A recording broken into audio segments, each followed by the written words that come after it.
જામનગરના કાલાવડ પાસેના શેષાંગ ગામે પીજીવીસીએલ બેદરકારી સામે આવી ખેડૂતો 10 વીઘાના ઘઉં બળી ખાક થયા।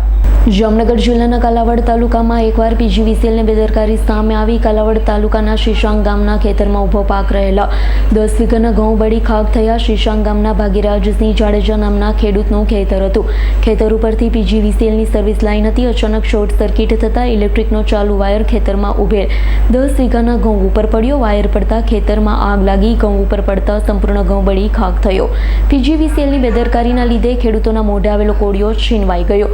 ખેડૂતોને મોટું નુકસાન વેઠવાનો વારો આવ્યો। થોડા દિવસ અગાઉ પણ તાલુકાના ખંડેરા ગામમાં પણ વાયર પડતા 15 વીઘાના ઘઉં બળી ખાક થઈ ગયા હતા।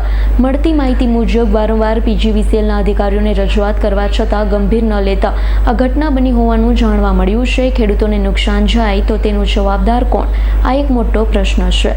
હર્ષલ ખંડેરિયાનો રિપોર્ટ, S9 ન્યૂઝ, જામનગર। અમારી તમામ માહિતીથી અપડેટ રહેવા માટે જોડાયેલા રહો S9 ન્યૂઝ સાથે।